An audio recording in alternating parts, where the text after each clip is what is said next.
We follow the process, ma'am. Thank you. So that's correct. On the same day, if I may proceed, the President also said, I do not see what its jurisdiction is, referring once again to the ICC. Can we bring back the video? I think there is a statement there. I feel that we have in our police and judiciary a good system. We do not need assistance from any outside entity. Again, as part of the executive department, you have subscribed to this view, I assume. Yes, madam.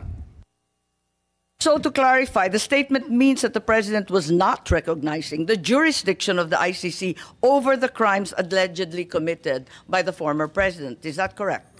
We do not recognize the jurisdiction of the ICC over our country. What we recognize is the jurisdiction of the ICC over individuals who may have violated international humanitarian law by committing murder and other heinous crimes. If I may, I think the President was referring to the jurisdiction of the ICC over crimes, specifically crimes committed by PRRD. Isn't that so?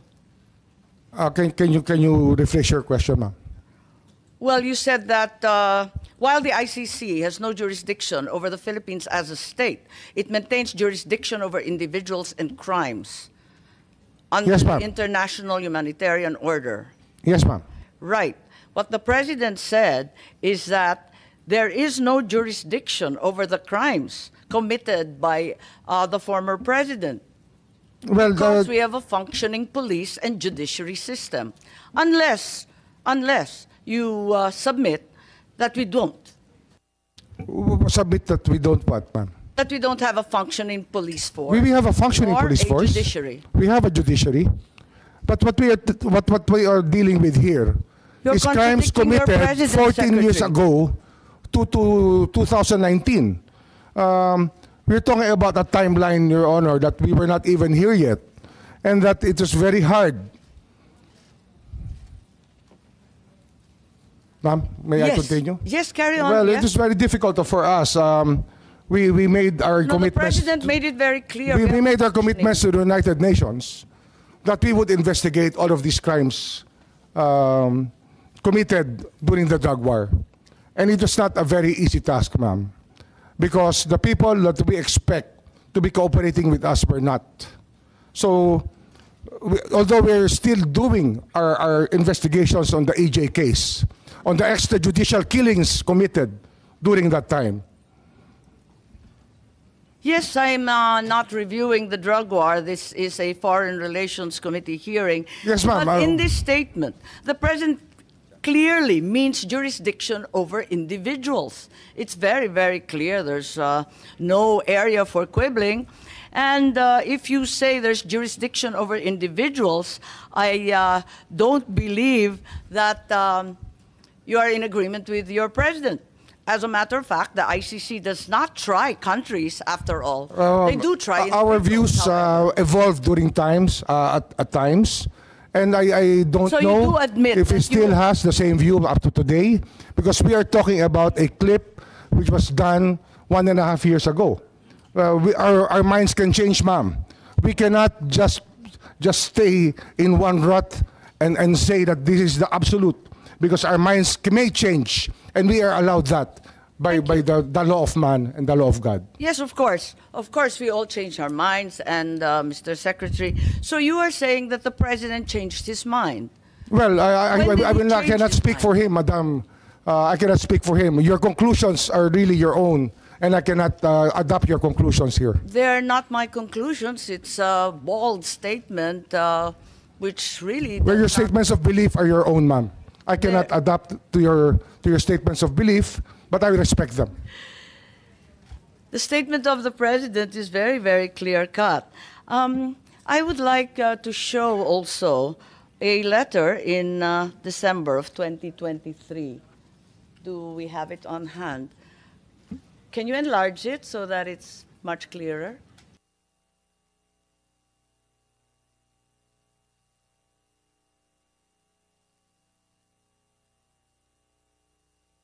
Okay. On screen is a letter dated 15 December 2023 addressed to Vice President Sara Duterte, where the President says that the jurisdiction of the ICC over the Republic after the effectivity of its withdrawal is very much in question, and I'm certain that all the members will echo my views on the matter. Would you like to comment? Anyone would like to comment on the said letter? Is it correct that if this was in fact a work in progress, as stated by Secretary Remulla, as of 15 December 2023, all the secretaries and undersecretaries already holding such positions at that time also viewed the ICC as having no jurisdiction over the country, as stated by the President himself in the letter? We did not assist the ICC, ma'am. We continued with the very tenor of the letter, that we did not assist the ICC. We never had contact with them. The investigation that they conducted was through their own methods, and we did not in any way assist them. As said in your letter, we cannot. It's not my letter, sir. It's the President's. It's a President's letter. We did not assist them. I think that's not the question. My question is simply to say that as of that date, all those in the cabinet were in agreement with the President's statement. Is that correct, Secretary Teodoro? As of 15 December. Ma'am, the President's statement is binding, and I defer to Secretary Remulla that we did not, that no government agency, the DND, never cooperated with the ICC as in accordance with the statement. Okay, and are there any other secretaries who'd like to verify that? We have Director Anyo, Director General Anyo. I believe you are cabinet rank as well, and the NSC sits with the President. Is it correct to say that everyone maintained the same position? Yes, ma'am, that's correct. But we did not assist the ICC in their investigation. I don't think at this juncture we're asking about assisting the ICC. All we're asking is whether, in fact, you all agree that the ICC had no jurisdiction. I think, ma'am, what we're talking about here is if it's in the case of the former president, the case was committed while the Philippines is still a member of the ICC. Okay. I don't know, is there anyone of cabinet rank as well? I'm certain that the DFA will probably hold the same position, that you were all in agreement with effectively your boss as his alter ego, that the ICC had no jurisdiction, as stated in the letter quite clearly. Yes, Your Honor. Thank you very much, Yusek. Okay, and then in January of 2024, the President then said, let me say this for the 100th time. I think we've seen that clip before. Can we bring it back? Yes, for the 100th time, I do not recognize the jurisdiction of the ICC. The Philippine government will not lift a finger to help any investigation that the ICC conducts. So, at the risk of really belaboring the point, may I confirm is the DOJ, at least as of early last year, was of the stance that ICC had no jurisdiction and the Philippines would not lift a finger, in the words of the President. ICC never had does not have jurisdiction over the Philippines, Your Honor. And we did not lift a finger to help them at all. So we affirm that we never at any juncture lifted a finger. Yes, Your Honor. Also, I think the Secretary of Justice vehemently asserted the same during that time. May we have the PowerPoint, please?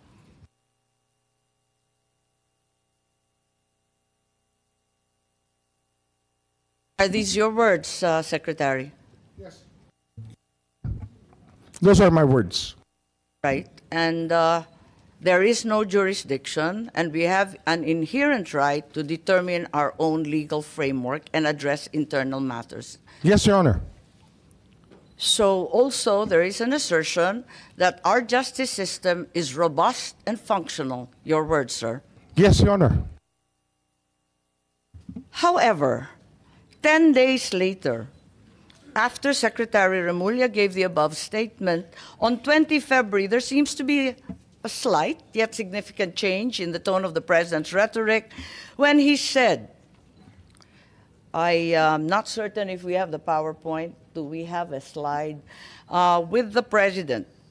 I don't approve or deny it, but you know they, the ICC, haven't done anything illegal. We will do something about it. We are an open country. Maybe clarified as to what the president meant, given that there seems to be a determined change in attitude, that in fact we are an open country. And until they do, they being ICC, do something illegal, wala siyang gagawin para hintuin sila. Parang naiba ang usapin. I will have to ask what question was asked of the president before I make any response, because I do not know what context the president said those words. I think it's not unclear. Hanggang may gawin sila na illegal. May I ask the PNP, the DFA, anong ibig sabihin if they do something illegal? Na nanghimasok sila, na may ginawa sila sa Pilipinas. Maybe I can answer that better, ma'am. An example would be to take an oath of somebody within the Philippine legal system. They are not allowed to do that. Okay, so until such time as they do something illegal, like requiring an oath of someone being entirely unauthorized as foreigners, is that your meaning? Yes, ma'am. Okay. Does this mean that the Philippine government was allowing the ICC to enter and investigate, provided they did not amount to any illegal action? Nobody ever identified themselves as the ICC when they entered our country, if ever they entered our country. So we did not allow them, if that is the only meaning of your question, we did not allow them, as we did not know any entry of any ICC person in the country. The president's statement seems to suggest otherwise. We are an open country. So Yes, it ma'am, but we could suggests not- that there in fact were others coming through. Well, we suppose that people were coming in and out of our borders. We have millions and millions of people entering our ports and airports. And we we are cannot always- ask all of them if they are related to the ICC or not. We cannot do that, ma'am. Okay, perhaps we can call on Secretary Anyo. Did you have any information that, in fact, the ICC had resumed its investigation? Because clearly there is a pivot in the president's statement. Perhaps you can enlighten us? Ma'am, as far as the NSC is concerned, we have not monitored any investigation conducted by the ICC inside the country. So, at no point after the pre-trial chamber authorized the prosecutor to resume its investigation, did in fact resume its investigation in the Philippines? We don't have any information that they conducted an investigation here, but probably in Bakit their own nabanggit ng base. Pangulo na meron ng possibly illegal entry and that in fact they were welcome since we were an open country? Ano kaya ibig sabihin nun? Ma'am, may I? Yeah, may I refer to the DOJ, ma'am? Yes, please. Yes, ma'am. It's really important that we know the context by which the president gave the statement. If we do not know the question, we cannot understand the answer. I think that it's very basic, ma'am. Yes, and we're all subject to the media. I just found this through the media. I am not aware of any specific or special context. My understanding is that it was an interview, as is usually given by public officials. Yes, ma'am, but it's usually the context by which we are asked a question that we give an answer. So unless we hear the exact question that he was asked, we cannot give you a complete answer to this question, ma'am. Perhaps this will be clearer. November 14, 2024, the president was quoted as saying, if that's the wish of Duterte, we will not block the ICC. We will not just cooperate. I think this requires no context. It's pretty straightforward and direct. Well, we also want to know his response to what stimulus, because if there's a question, we want to know the question. We still want to know the question. Simply, he was asked if he approved of the presence of the ICC in the Philippines. There seemed to be some awareness in the public and in the media that the ICC was already here. So they asked the president, "What do you think?" And he said, "We will not block them. We will not just cooperate." There's clearly a change in tone and in order. Well, if they have not violated any law, I don't think that we should be alarmed at anything that they're doing here, as long as they are not violating our laws. What does not blocking the ICC mean? Non-cooperation, I think we mentioned that. Still non-cooperation, because we never, up to now, had any communication with the ICC, if officially or unofficially. Again, I remind you of the president's statement earlier, "We'll not do anything about the ICC as long as they don't do anything illegal." Isn't this tantamount already to blocking the ICC and not cooperating? Can you put the question into context, ma'am, please? There is no context.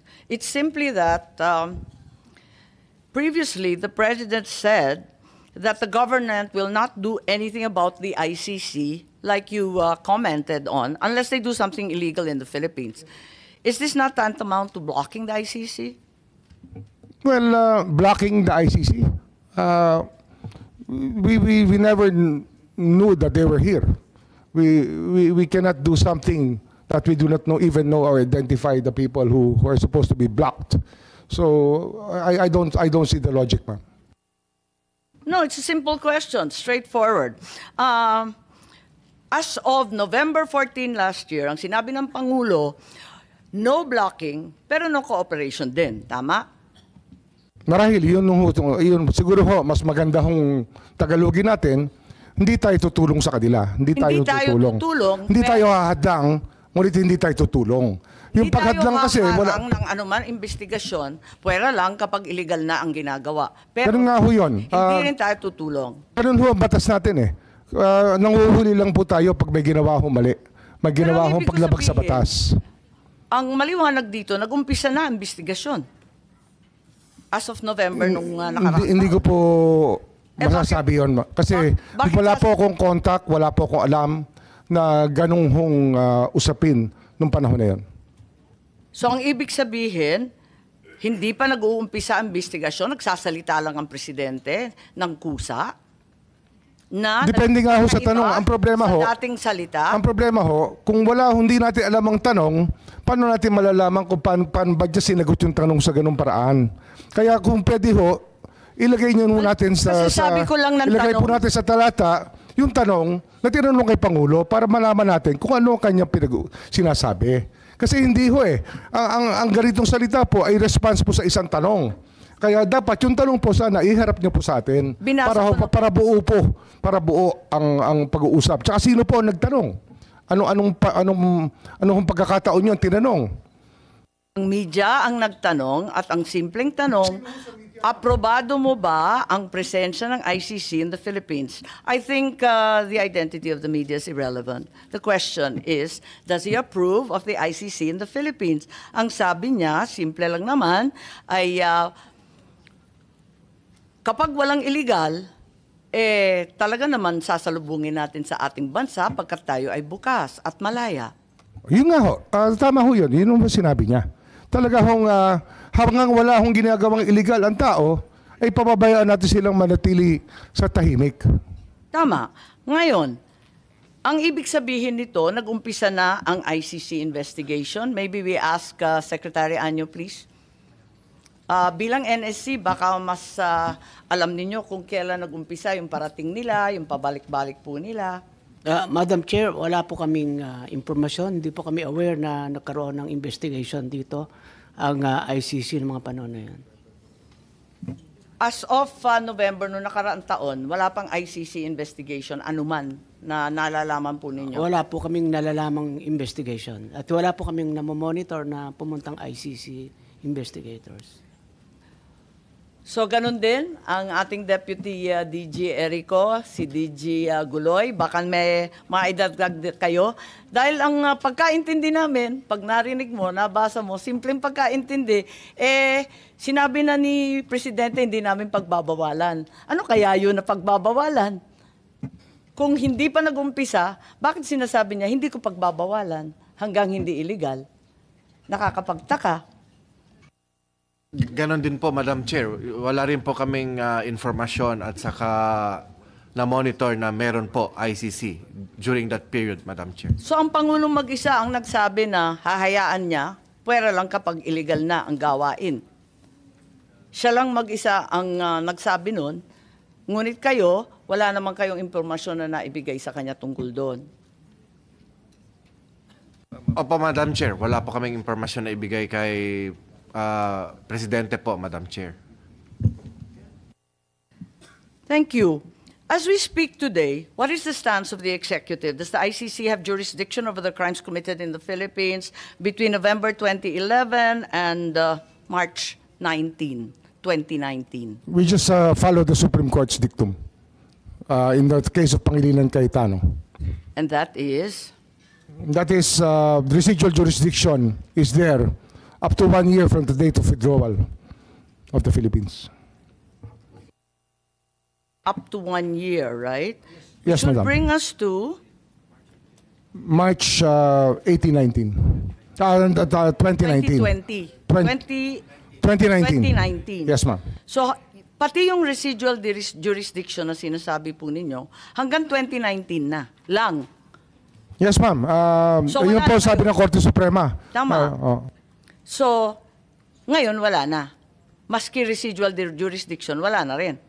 Wala na po, wala na po. Kasi 1 year lang eh. Pero tandaan po natin, ma'am, na ang ICC sa buong mundo ay tinitingnan ang ginagawa ng mga individual na marahil ay nakakapanakit sa kapwa nila at gumagawa po ng pag-violate ng mga karapatan ng mga tao.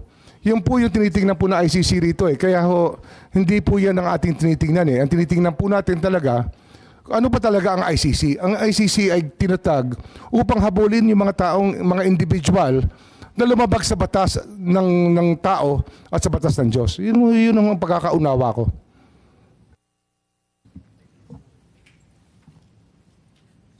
Kung yung ICC may jurisdiction at hindi pa nag-umpisa ng anumang investigasyon nung nakaraang taon, nung Nobyembre, anong ibig sabihin ng Presidente nung may pagbabago? Nung sinabi niya na hindi tayo hahadlang, pero hindi rin tayo magko-cooperate. Ba't niya sinabi yon? Biglang iba na ang tono, biglang nagbago. Kayo nga nagsabi, dapat talaga nagbabago ang palaisipan ng tao. Ganun po talaga dapat ho, hindi natin itataga sa bato ang pwede ho maging hindi totoo. Siyempre natututo tayo sa Po, habang panahon. natataldahan po tayo. taon. Oho. Tama. So, ang ibig sabihin, ang Pangulo nagbago rin ang palaisipan. Marahil po. So, ang sa kanya, may jurisdiction na pala. Hindi ko ho pwedeng sabihin ng state of mind niya. Opo. Pero sinasabi ko lang ho, bilang tao, lahat po tayo pwede magbago ang pag-iisip. Hindi ko naman hinihingi yung state of mind po. Ang tinatanong ko lang, maliwanag naman yung statement na sinabi niya na pwede tayong magpapasok ng ICC sa ating bansa. Pwera lang kapag illegal ang ginagawa. Tama? Hindi ho natin sinasabing imbitado sila rito. Hindi ho natin sinasabi na haharapin natin sila. Ngunit ang tao ho ay labas-pasok sa Pilipinas. Pero At hindi tayo po po ay mga being very hospitable people, we welcome all people who want to partake of the beauty of our country. Ayun po yung ating pinag-uusapan dito.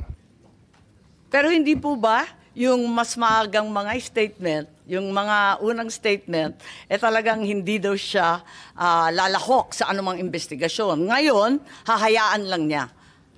Tama po. Marahil po, marahil. nagbago. Sabi ko nga ho, Nagbabago naman nga. Nagbabago naman ang pagtingin nating lahat sa buhay. Hindi naman po ang pagtingin natin nung tayo 20 anyos at ngayon ay pareho pa rin. Sana naman na natuto tumatanda na rin tayo. po tayo. Natututo rin po tayo. So do you mean to tell me that after saying 100 times that the ICC has no jurisdiction, the President at the 101st time changed his mind and determined that there was somehow some kind of jurisdiction that allowed them to come here and investigate? I cannot comment on his state of mind when he said that. I don't think it's a question of state of mind, sir. It's statements. His statement would speak for itself. When did the executive then change his mind, given that we are admitting he changed his mind, at least to some degree? Well, I cannot agree to the... I mean, the question, ma'am, is very vague, if you ask me. Hindi, nagbago, di ba? Nung una, sabi niya talagang haharangan niya. Because at I cannot- bawal as I dahil meron said tayong earlier, mga ma'am, korte. I Tapos cannot- biglang sinabi na bukas ang Pilipinas. Kung nag-iimbestiga sila, papasukin. Pwera lang pag may ginagawang illegal o may krimen. Again, I can Malaking say that pagbabago po yun. hindi ho ako pwede magkomento sa state of mind niya. Kung paano ho nag-iisip ang Hindi ko Pangulo, naman hindi pa ako tinatanong kung magkomento. galit, wala naman akong tinatanong kung masaya. Yun ang state of mind. Ang tinatanong ko, dun sa sinabi, hindi ba maliwanag na nag-iba? Sabi ko nga ho, lahat tayo nagbabago ng pag-iisip sa pagdaan po ng panahon. Okay. Tayo po ay natututo naman ng unti-unti at nauunawaan natin ng gusto ang kaya mga nga. pangyayari sa paligid natin. Kung aaminin natin na nagbago ang pag-iisip, bakit? At kailan nagbago yung pag-iisip natin tungkol sa jurisdiction ng ICC? Bakit? At meron bang dahilan? Baka may alam ang DND, baka may alam ang NSC, para maintindihan natin kung saan na tayo ngayon. Kasi tayo ay nag-iimbestiga in aid of legislation. Gusto ko malaman saan ba tayo patungo. Ano na ba ngayon? Palibasa, eto nga, admitido natin, nagbago. Kung nagbago, saan na tayo ngayon? Siguro ho yung pag-unawa po ng ICC jurisdiction. Kasi nung nag-aapela pa tayo sa ICC, na sinasabi natin na hindi tayo saklaw dito, marahil ho, yung isang pagising natin sa katotohanan na ang hinahabol ng ICC ay hindi naman bansa, ngunit individual. Marahil yun po yung pag-unawa na nagbago sa ating lahat. Kasi hindi naman po estado natin ang hinihimok ng ICC, kundi po yung mga individual dito na nagkasala at yung naging biktima po ng mga krimen at ng mga pamilya po ng mga biktima ng mga pagpatay nung panahon na yun. Okay. At sabihin natin may limited cooperation sa ICC. Sabihin natin, nung 13 November, si ASEC ES Bersamin pala, ay nagsabi that if the ICC refers the process to Interpol, which may then transmit a red notice to the Philippines, the government will feel obliged to consider the red notice. Parang may ganon, may statement ba dyan? Yung kay ES Bersamin. Alala ko po yung statement na yun. Naalala po Opo. niya? Opo. Oo. So, yung pagbabago ay malinaw. Kasi pati si Executive Secretary, diniin na nagbago nga talaga. Tama po ba? Kasi sabi niya, kapag may pulang notisya. Marahil ho dahil ito sa mga karanasan natin sa mga nakaraang buwan na tumutulong po ang Interpol sa ating bansa. Kaya ang paggalang natin sa Interpol ay ganun-ganun na lamang. Hindi po natin pinababayaan na magkasamaan ng loob sa Interpol sapagkat sila po ay ating inaasahan sa maraming pagkakataon. Tama, talagang lumalahok tayo at umaasa sa Interpol. Ngayon, nung January, kayo po nagsalita at tatanungin ko kung tama po ba to. At sinabi na the Marcos administration ay uupo kasama na ng ICC. Talagang uupuan na natin to discuss certain areas of cooperation. So, hindi na no cooperation, no blocking, no limited tatalakayin ang ibang mga areas kung pwede, kung saan pwede makipagkaisa. Tama ba yun? Hindi ko ho naalala yung statement na January yan. 2025 po, sinabi ninyo, uupo kayo kasama ng ICC para malaman dun sa kanilang investigasyon ukol sa libo-libong pagpapatay ng drug war ni Presidente Duterte. Sabi mo, ayon sa report, na yung cooperation with an international tribunal ay pinapayagan sa ating batas. At yung ICC representatives have been going in and out of the country without any of us raising anything. January 2025 po. So ano ho yung tanong? Ang sinasabi ko, what happened to the President's statement that the government will not lift a finger? And what happens to your own assertion that there will be no blocking but no cooperation? Ngayon, nakikipagtungo na tayo sa ICC. Hindi, yun po yung sinasabi natin, nagiging bukas ang ating isipan, ngunit hindi po natin ginawa. Hindi po tayo nakiupo, hindi tayo nakipag-usap. Yun po yung malinaw sa lahat. Pero handa kayo nun, ngunit hindi natuloy. Ganun po ba? Marahil ho, kung meron hong tutulay, pero wala naman hong tumuloy eh. Kaya wala hong nangyari. Pero meron rin kayong sinabi that the ICC representatives as of January 2025 have been going in and out. Labas-pasok sila sa ating bansa. Hinahayaan lang natin. Hindi ko po, hindi ko ho alam yung pagpasok at paglabas nila. Meron po Wala ho akong kaalaman sa pagpasok at paglabas. Marahil, sa kanila pag-iimbestiga, labas-pasok sila rito. Ngunit wala akong nagsasabi sa akin na ICC po yung labas-pasok dito. Wala Pero, pong akong report sa immigration. Wala po akong report sa Sinabi po ating ninyo. pong mga... Kayo po nagsabi, kaya ako nalaman na may ICC representatives na labas-pasok dito sa ating bansa na hindi tayo umaalma, hindi tayo nagrereklamo. Yun na ang pagkasabi po ninyo. Ang sabi nga namin dati pa, kung wala ho silang nilalabag na batas, ay malaya po silang maglabas-pasok sa ating bansa. Katulad po ng kahit sino pang turista o sino pong nais bumisita sa ating bansa. Iba po yung pakay ng turista, iba naman yata ang pakay ng kinatawan ng ICC. So, nag-iba na talaga. Sa bandang January ng 2025, hinayaan na natin sila na lumabas-pasok dito sa ating bansa. Ganun po ba? Hindi po wala tayong hinahayaan, hindi lang ho tayo nagtatanong kung hindi natin tinatanong ang lahat ng labas-pasok dito kung sila po ay ICC. Pero Kasi nga sa dami po ng labas-pasok sa atin, hindi po natin tinatanong. So hanggang Enero nitong taon talagang maliwanag na labas-pasok na yung mga ICC, ano? Hindi ko po alam eh. Wala pa akong personal knowledge. I can only speak from personal knowledge. Narito kasi sa Philippine Star at sinabi na I know that as anecdotally from people I know from the human rights community, they've been in contact here. Oh, may mga nagkikwento po na may kausap silang ICC. So alam po Ngunit- ninyo. Kasi sabi mo in-identify pa ninyo yung source. Sabi ninyo yung human rights people. Nagko-contact Oo nga, oo. usap na. Di alam na ninyo na nandito na yung ICC. Ay, hindi ko ho nalalaman kung nandun sila. Sinasabi lang nila may kausap sila. Hindi ko sinasabi ko saan sila nag-usap at paano. Pero, siyempre marami hong gustong tumulay. Ngunit hindi naman natin, hindi ho nagkaroon ng pagkakataon na makilala talaga namin na ICC o makaharap. Kahit kailan po hindi namin nakaharap ang ICC. Pero alam ninyo na megalaw na sila at nag-iimbestiga na sila. 7 at taon na po silang gumagalaw, ma'am. 7 taon na. Hindi naman ngayon lang yan eh.